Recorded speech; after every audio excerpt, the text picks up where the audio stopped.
9 лица се осомничени во двете нови истражни постапки отворени од специјалното јавно обвинителство. 7 лица се осомничени во предметот под име Тарифа, а 2 лица во предметот Тенк. Тарифа опфаќа 7 службени и одговорни лица кои при спроведување на јавна набавка за софтвер, систем за потребите на АД-Елем, ја злоупотребиле службената положба и овластување. Системот бил платен, но не бил имплементиран.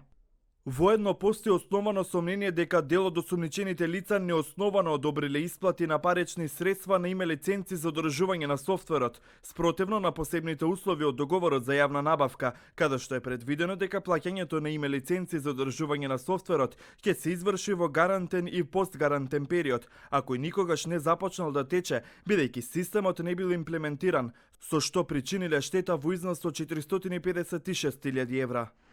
Како што наведуваат од СЈО, доказниот материјал упатува на тоа дека набавениот систем во значителен дел не бил имплементиран, иако за него биле исплатени 3.700.000 евра. Имплементацијата требала да заврши до 11 февруари 2013 година.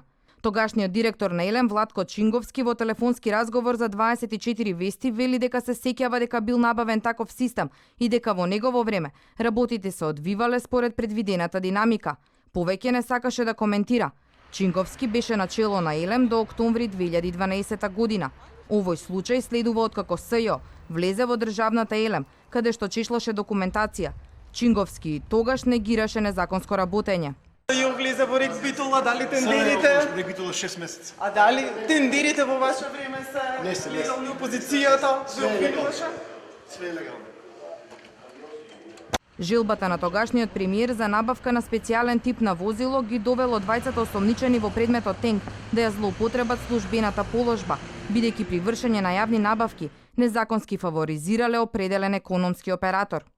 Постои основано сомнение дека во услови на намалена економска и куповна моќ на Министерството било постапено спротивно на членот 36 од Законот за јавните набавки и во тендерската документација имало повеќе технички спецификации кои упатуваат на конкретно производство и трговски марки со цел фаворизирање на определени економски оператор, без да биде наведено дека може да се дадат и понуди со други спецификации кои се еквивалентни на наведените во тендерската документација.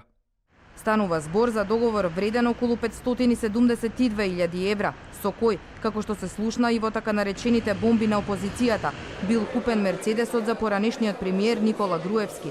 Во телефонска изјава за 24 вести, директорот на Центарот за комуникации на ВМРО ДПМН Иво Котевски вели дека во случајот на СЈО нема материјална штета од спроведената набавка, не било преплатено ништо, а производот бил испорачан. Според Котевски, целиот предмет е политичка нарачка и монтажа.